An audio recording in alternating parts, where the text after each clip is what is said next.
Hey, hey, hey. Time for another Out of This World story from rSpace. Is a picture really worth 1,000 words? Today on rSpace, a few hotel selfies can say more than any confession ever could. Wife's affair was exposed when her affair partner's wife sent me their hotel selfies. Now they're both jobless and she's begging to come back. I, 28 male, have been married to my wife, Rachel, 27 female, for 3 years now, and I always thought I'd done right by her. I have a good job, and I provided a nice home for her. She has a job of her own, but there are no financial obligations on her. She pitched in, sure, but the majority of the financial responsibility was on me. I also tried to be attentive to her needs. I worked long hours, but still spared time to be with her and go for all the activities she loved. My point is, I did everything I could to make her happy, and it still wasn't enough. Rachel's job had her travel down to headquarters at least once a quarter, though she'd gone as often as 4 times when the company was going through something really important. I was used to it. I missed her when she wasn't around, but she was usually gone only a few days at a time. It wasn't so bad. I never questioned it. I never had any reason to. She'd been working the same job since before we got married, and she was pushing for a promotion that would put her in control of how often she went down. I didn't suspect a thing. People always talk about how the signs were there from the beginning, but I honestly didn't notice any. I don't think I was oblivious either. I just think she was really good at hiding it. She hadn't changed a bit toward me. She was still the same bubbly, happy person who nearly jumped on me when I walked through the door. She still kissed me in the morning and sent me pictures of her meals when she traveled. There was no change in her habits, no weird behavior with her phone, and no sudden fights or arguments. If anything, it seemed like she was even more affectionate than normal. So it was completely out of the blue when I got a random message from Melissa on Facebook. I stared at my phone in disbelief for a few minutes, thinking it had to be someone's sick idea of a prank. "Hi, I think your wife is sleeping with my husband. I have proof." I didn't respond right away.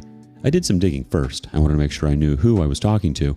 I wasn't about to start texting back and forth with some bot or a scammer. The profile looked real enough. Her history went back for years, and there were enough comment threads and tags with friends to convince me Melissa was a real person. But who was her husband? That took only a little bit of digging to uncover. His name is Matthew, and while I'd never seen him before, I was pretty dang certain I knew who he was. When Rachel went on trips, she usually went along with 2 or 3 other employees, and one of them was named Matthew. He worked in the same department as her, though she was the team lead. Matthew and her other team members even referred to her as the boss. A little more digging, and I found out that Matthew and Rachel were connected on Facebook. He didn't have his place of work listed in his Facebook, but a quick trip to LinkedIn proved that he worked in the same company as Rachel. There was no questioning it. My new friend was the spouse of my wife's coworker, and she was telling me that my wife and her husband were having an affair. I still couldn't believe it, but at that point, I had to hear her out. I messaged her back, asking if she was certain of what she was saying. She told me she was, then apologized for bringing unsettling news to me like this. She empathized and said she knew it was hard to hear, but she'd just found out the night before, and she felt like I needed to know about it too. I asked her how she'd found out. She told me that he'd forgotten to log out of his second account on their family laptop. She said she didn't even know he had a second account. When she went through it, she found a folder that contained pictures that he'd taken with Rachel. She told me that the pictures all proved that they were sleeping together and that some of them were very explicit. Then she asked if I wanted to see them. I hesitated. I wanted to have proof, sure, but I sure as hell didn't actually want to see those pictures. The thought of seeing photographic evidence of my wife with another man put a sick knot in my stomach. I knew I had to go through with it, though. I hesitated for a moment before I replied and told her I needed to see them. The attachments came over in no time. I actually had to get up and make myself a drink before I took a look at them. When I opened them, I wish I'd made myself something stronger. There were a lot of pictures, and they were taken in a bunch of different places. Hotel bedrooms, restaurants, bars, and inside cars. They were mostly selfies featuring Matthew and Rachel. In some of them, they were all over each other. But what really made me sick were the explicit photos that Melissa had described. I don't want to go into too much detail because it makes me sick just thinking about it, but it should be enough to say that it left absolutely no room for doubt whether they were sleeping together or even what kind of activities they got up to. It was absolutely disgusting. I remember her coming home from her trips and jumping into my arms, and I actually felt hatred towards her for the first time in my life. I thanked Melissa for letting me know and told her that she'd done the right thing.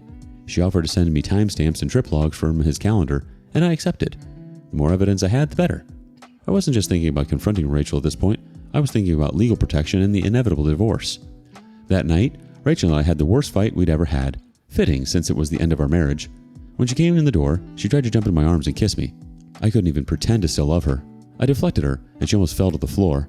She looked up at me with shock in her eyes, and I felt the same anger I'd felt earlier that day. I cut to the chase and told her I knew everything about Matthew.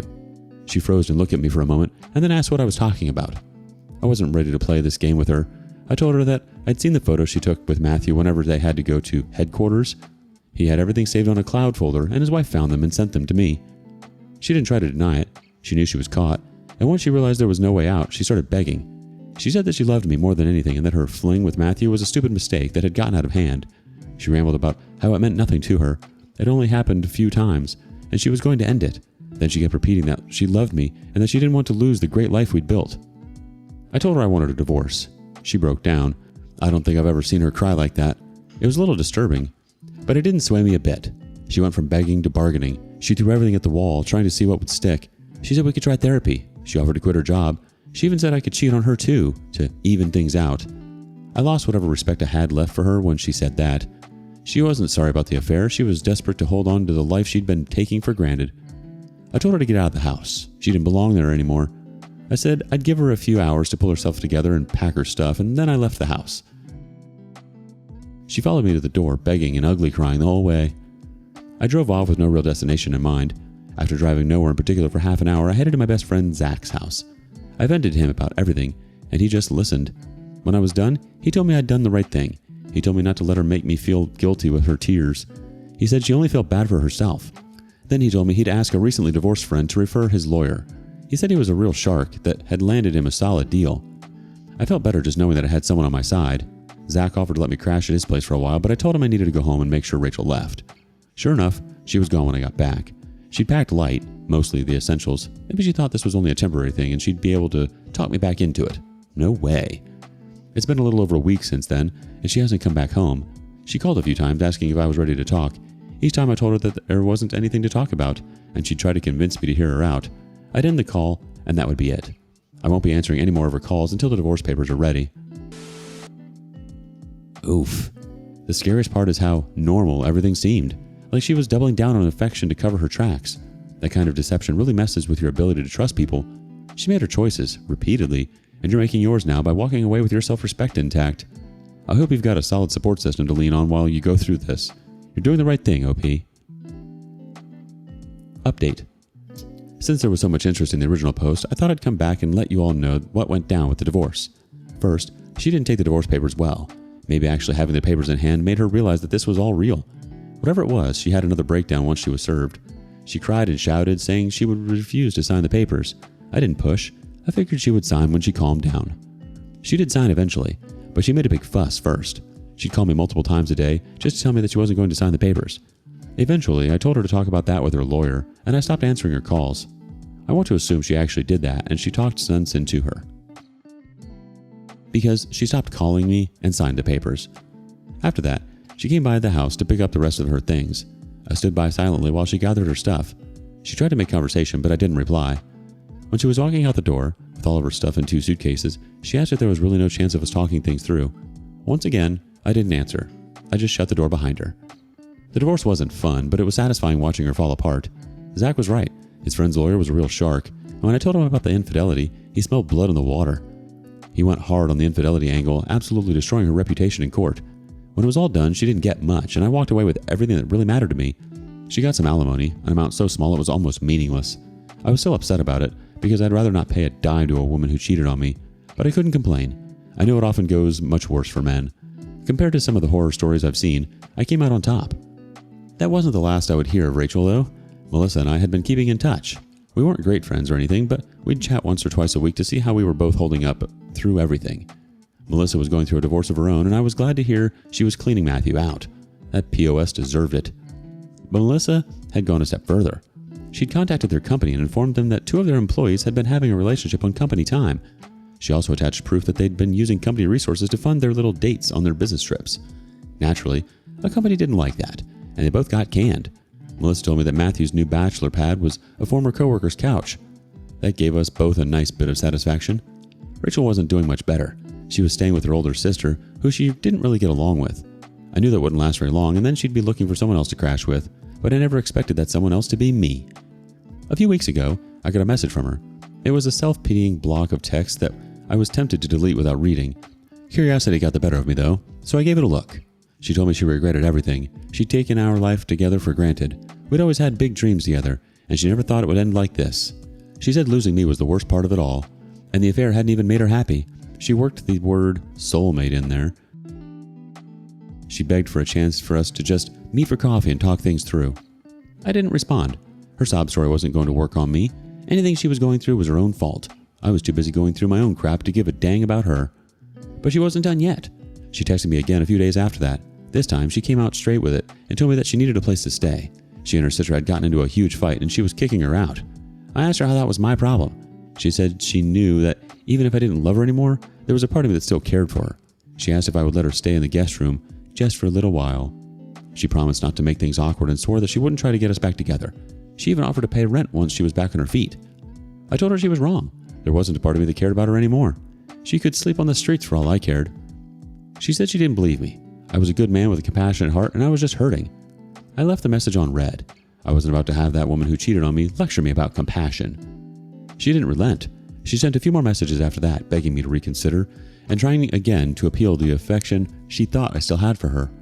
I knew it was going too far when I found out that she'd called Zach and asked him to talk to me. Zach told me that he'd given her a piece of his mind and he'd used a lot of 4-letter words. Then he told her not to call him again. If I knew Zach, he'd gone ballistic on her. And it worked because she didn't call him again. That didn't stop her from trying me though. This time she showed up at my house. I answered her at the door, but I didn't let her in. She didn't look good. She lost some weight, but not in a good way. She looked like she hadn't been sleeping, and her puffy eyes gave away that she'd been crying a lot. She said she was desperate. Her sister was insisting on kicking her out, and she had nowhere to stay. She'd talked to everyone, and I was her very last option. I told her that Michael was sleeping on their former coworker's couch, and if she asked nicely, they might be able to spare a cushion for her. I slammed the door in front of her after that and ignored her when she knocked and called my phone for the next 30 minutes.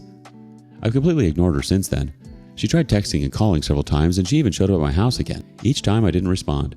But she didn't seem to get the message until I had my lawyer send her an email threatening to take out a restraining order for harassment. I haven't even gotten a single phone call from her since then. I feel like some people might say I'm heartless for leaving her out in the cold, but I don't think that's my fault. The way I see it, I already gave her everything she needed. She had a good life, and we both had a good life together, but it wasn't enough for her. That's not on me. I'm moving on without her. If I get another call or visit from her, I'll ask my lawyer to get started on the restraining order. I'm serious about going into contact with her. Putting my life back together is already hard enough without her distracting me. It's wild how they only seem to realize what they had after they burn it down. But you're right, none of that is your responsibility anymore. She made her bed and now she's crying because she doesn't like the mattress. That's not heartless, that's just reality. And cheaters seem to forget that. Keep that door shut, OP. What do you make of this? Share your thoughts with us in the comments below. And thank you for joining us today on rSpace. Be sure to like and subscribe and hit that notification bell so you don't miss out on our next video. See you soon.